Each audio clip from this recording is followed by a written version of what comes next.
Assalamualaikum warahmatullahi wabarakatuh. Halo semuanya dan selamat datang di Education Talk edisi Boyswa School bersama saya Jasmine Zahra Farha. Nah, hari ini kita akan membahas satu isu yang sangat menarik. Dan isu ini tidak hanya menarik untuk teman-teman saja, tapi juga untuk para orang tua nih, ayah bunda di rumah nih. Soalnya kita akan membahas mengenai satu isu yang sering banget dan terjadi di sekitar kita, yaitu tentang gadget dan anak. Nah, untuk membahas isu ini, saya sudah bersama narasumber kita yang sangat cantik di sini. Halo Ibu Cucu. Jadi, Halo juga. Kita perkenalan dulu nih sama Ibu Cucu nih. Jadi Ibu Cucu Herawati SPD, dipanggil Ibu Hera ya Bu ya, Iya. Ibu Hera. Ibu ini merupakan pemerhati anak usia dini dan juga asisten kepala divisi kurikulum dan literasi Boyswa School. Nah, jadi hari ini Bu kita mau ngebahas tentang satu isu nih Bu, gadget dan anak. Nah, langsung aja Bu, sebagai seorang pemerhati anak usia dini dan juga sering kan Bu berinteraksi dengan anak-anak, gimana sih menurut Ibu Hera ini, Ibu Hera yang sangat cantik, menurut Ibu tentang pemberian gadget terhadap anak Bu? Ya, seperti kita sadari saat ini bahwa gadget bisa dikatakan merupakan kebutuhan yang sangat penting ya, yang terjadi di era kini. Menurut pendapat saya mengenai pemberian gadget kepada anak, itu selama manfaat dan bisa adanya kontrol, terutama kontrol diri dari anak itu sendiri, itu kita bisa gunakan. Iya. Yang penting adalah apa manfaat dari gadget itu dan apa dampak negatif yang akan terjadi jika gadget itu diberikan kepada anak. Itu yang harus kita perhatikan bersama Kak Jasmine. Bagaimana pendampingan orang tua terutama. Benar. Karena kita tidak bisa luput dari kemajuan teknologi saat ini ya. IT yang sekarang berkembang, kita harus peduli. Tapi jangan lupa juga bahwa dari sisi negatifnya ada juga yang harus kita perhatikan bersama. Oke? Kita harus peduli. Nah, tadi kan Ibu Hera nih udah nyebutin tentang ada dampak positif dan dampak negatifnya. Kalau boleh nih Bu saya tanyakan, apa aja sih Bu dampak positif dan dampak negatifnya dari pemberian gadget terhadap anak Bu? Ya. Kalau kita lihat dari perkembangan anak, setiap masa, setiap perkembangan ya, terutama anak usia dini, anak kan perlu main dengan benda yang nyata ya. Nah, benda yang nyata. Justru kita kenalkan apa sih karakteristik dari gadget itu sendiri. Gadget kan sebenarnya sebuah hasil teknologi yang bisa membantu manusia jadi lebih mudah ya. Mudah berhubungan, misalnya ada keluarga yang jauh, kita bisa berkomunikasi lewat video call misalnya, lewat WA, lewat media sosial yang memang kita bisa gunakan. Tapi hati-hati, gunakan itu secara bijak. Nah, kita bisa kenalkan apa sih ciri-ciri fisik dari HP misalnya ya, atau tablet. Nah, selain itu kita juga berikan pengetahuan kepada anak bagaimana cara menggunakannya. Nah, ketika anak sudah tahu manfaatnya, bisa mencari informasi terkini yang update ya, kemudian juga bagaimana anak mengikuti perkembangan zaman, itu akan baik. Tapi dampak negatifnya juga ada. Jika terlalu lama diberikan kepada anak dan anak jadinya nanti lupa makan, lupa minum, lupa mandi, kadang-kadang begitu ya. Malas mandi Bu. Malas mandi. Satu lagi, jika terlalu lama terpapar, maka pandangannya ya akan terpengaruhi sehingga radiasi cahaya yang terkena ke matanya itu bisa membuatnya punya penyakit yang terpengaruh oleh gadget tadi. Dan satu lagi, kadang-kadang anak kalau sudah suka ya nonton, ada lagi sesuatu yang memang ia sangat minati, lama dia terpaparnya kan, bahkan bisa begadang. Nah, kemarin saya juga banyak berkomunikasi dengan para remaja, ceritanya, "Iya Bu, saya terlambat tidur, jadi bangun juga terlambat karena apa? Scroll HP lama-lama." Oh, Ibu kayaknya nyinggung saya juga nih Bu kalau gitu. Maaf. Tapi itu kenyataan yang terjadi saat ini. Jadi dampak negatif yang lain anak akan kecanduan. Iya, Bu. Dan ketika ada hal yang tidak dapat kita prediksi tampil di layar, anak kan jadi pengen tahu. Iya, Bu. Rasa ingin tahu anak itu tinggi loh, Kak. Jadi mereka ingin tahu apa sih ini yang tampil. Wah, saya cari lagi. Terutama, wah menarik nih. Nah, ujung-ujungnya sampai yang terjadi sekarang bullying misalnya, ya, baik secara verbal maupun secara fisik, itu salah satunya adalah dampak negatif dari gadget. Bijaklah kita menyikapinya. Iya benar, Bu. Apalagi sekarang kan anak-anak tuh udah banyak, Bu, yang melakukan bullying. Bahkan dari anak-anak kecil, Bu, udah melakukan bullying sesama mereka, Bu. Parah, aku udah ngeliat banyak kan, Bu, di sosial media, di berita-berita. Ya itu, Kak, yang sangat mengkhawatirkan ya, karena memang kan gadget ini bisa mengakses ke dunia lain, dunia luar, bukan dunia lain, dunia luar yang begitu luas, yang kita sesungguhnya punya filter agama ya. Kalau anak-anak tetap diberi kesempatan untuk berkomunikasi di keluarga, kemudian juga mereka tetap ada rutinitas ibadah yang dilakukan bersama, mengaji, sholat jamaah, kemudian rutinitas dari bangun tidur sampai tidurnya lagi nanti terjaga, baik pola makannya, pola hidup ya, dan yang berhubungan dengan kesehatan tubuh dan lingkungan, itu insya Allah akan tetap terjaga, Kak. Tapi kalau orang tua sudah abai, sudah tidak peduli anak lakukan apa, itu yang akan jadi masalah. Misalnya diserahkan ke neneknya lah, atau kakeknya di rumah, atau pembantu, bahkan ayah bunda begitu sibuknya bekerja sehingga berkomunikasi pun kadang sudah jarang dilakukan. Sehingga anak asik dengan dirinya, asik dengan dunianya, ya tak peduli siapa di sekitarnya. Apa yang ia bisa lakukan untuk dapat berkontribusi di masyarakatnya nanti. Itu semua harus dibangun sejak anak usia dini.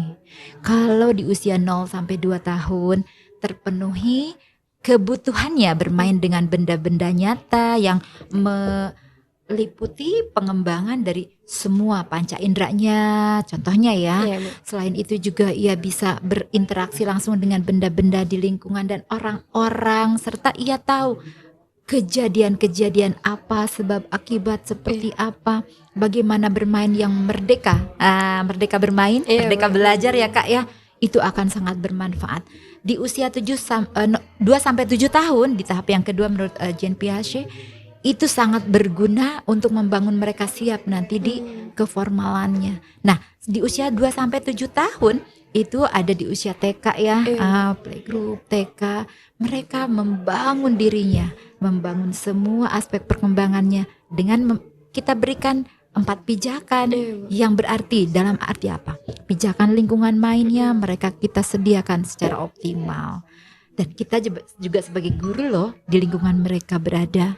Kemudian kita juga lihat bagaimana pijakan sebelum main atau sebelum bekerja di SD kelas awal ya.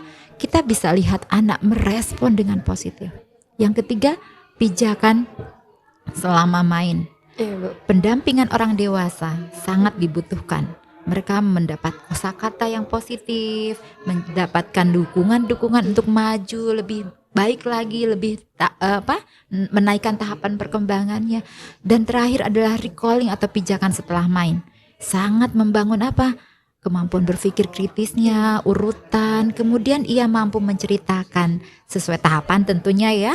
Kalau usia playgroup itu ya menggunakan kalimat sederhana, tapi kalau untuk usia TKB, SD kelas awal itu sudah bisa menggunakan kalimat yang lebih panjang, ya dapat kita pahami. Di usia 7 sampai 11 tahun, di usianya adalah operasional konkret, mereka bisa menggunakan konsep-konsep sebelumnya yang mereka sudah dapat, misalnya penjumlahan dengan benda, pengurangan dengan benda, tidak ujuk-ujuk dengan angka-angka, apalagi sekarang mereka diperkenalkan dengan drilling ya, dengan menggunakan aneka macam cara, tapi mereka hanya lewat lembar kerja. Mereka tidak merasakannya secara langsung, itu akan ada dampaknya nanti Kak. Mereka boring, bosan, lihat angka enak gitu ya, lihat huruf, boro-boro pengen baca gitu kan. Apalagi sekarang banyak segala serba elektronik ya. Nah nanti di usia 11 tahun ke atas mereka sudah mampu berpikir secara formal, bicara secara formal, siap untuk seperti Kakak Jasmine Iya. ya, siap menggunakan pengetahuan yang Iya, didapat di benar-benar. masyarakat. Itu loh Kak. Mm-mm. Jadi gadget itu memiliki dampak positif dan negatif. Kalau sudah kecanduan, Iya. segala lupa, Benar-benar Bu. bisa sakit, Iya. ujung-ujungnya tak berfungsi. Contoh mungkin Kak Jasmine pernah juga tahu tentang anak-anak yang berkesulitan untuk bicara ya. Nah itu Bu, baru banget saya mau tanyakan ke Ibu nih, masalah speech delay nih Bu, dan beberapa iya. isu-isu seperti anak kurang fokus dan lain-lain. Nah, apakah kecanduan gadget itu menjadi salah satu alasannya atau hanya satu dari sepersekian alasan, atau seperti apa itu Bu? Iya, betul sekali Kak. Itu yang saya sedihkan sekarang sebenarnya ya. Dulu ya zaman saya, zaman mungkin Kakak ya waktu belajar gitu, nggak terlalu banyak ya efek dari gadget. Tapi sekarang kan anak-anak begitu banyak yang sudah berinteraksi dengan gadget ini. Salah satu efeknya itu Kak, karena jarangnya diajak bicara, kosakata jadi minim, kemudian bahasa ibu tidak diperkuat, adanya bahasa langit yang ada dari film. Bener banget, Bu. Meracau, tidak mengerti apa itu artinya. Iya. Apa yang dia ucapkan, ia pun kadang tidak mengerti, mama papa.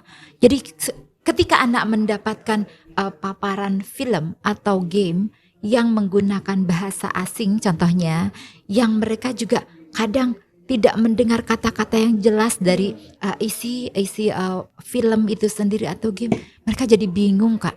Dan akhirnya pusat pendengarannya, pusat bicaranya kacau. Iya, benar. Apa yang diucapkan tidak bermakna. Ingin mengucapkan kata bahasa Inggris, dia belum jelas di artikulasinya. Sehingga orang jadi bingung apa yang dia ucapkan. Karena sesungguhnya sampai usia 4 tahun itu mereka kan sedang belajar memperkaya kosakata. Ajaklah bicara, bukan diberikan gadget yang menyebabkan mereka tidak mampu mengucapkan kata yang jelas. Selain itu juga adalah artikulasi, alat artikulasi yang ada di tubuhnya yang Allah berikan di mulut, rahangnya tidak dilatih untuk mengunyah, mengucap kata. Lidah adalah alat untuk menelan, membantu makanan masuk ke dalam tubuhnya. Kemudian gigi, semua itu adalah sangat berpengaruh. Makanan yang bertahap dari MPASI kan di awal lumat-lumat ya, lama-lama teksturnya seperti makanan orang dewasa. Itu juga sangat berpengaruh Kak, selain dari gadget. Jadi sesungguhnya speech delay ya salah satunya dipengaruhi oleh gadget tadi yang tidak memiliki konten positif yang sesungguhnya anak perlukan dalam membangun kosakata, membangun pengertian dari benda-benda yang konkret nanti ke abstrak. Nah itu yang sangat penting kita perhatikan ya Kak Jasmine, juga Mama dan Papa. Bagaimana kita berikan gadget ini secara positif. Hitung durasinya, 1 hari paling lama 1 jam, dan itu bisa di break, bisa misalnya per 15 menit ya. Jangan lama-lama terpapar cahaya dari layar gadget, kasihan mata mereka.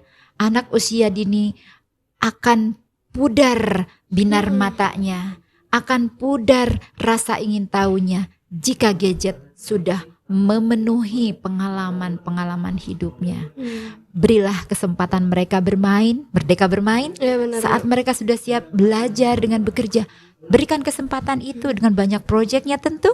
Insya Allah dengan happy learning mereka akan bisa menjadi generasi yang kuat, yang bisa menyongsong masa depan dengan gemilang. Semua aspek perkembangannya atau domain berpikirnya akan berkembang dengan optimal. Itu loh Kak. Sangat penting. Sangat penting. Jadi untuk mama papa, ayah bunda dan teman-teman yang akan menjadi calon orang tua, please ini harus diperhatikan agar tidak terjadi hal-hal yang tidak diinginkan kepada anak-anak kita ataupun saudara-saudara kita, bukan yang masih kecil.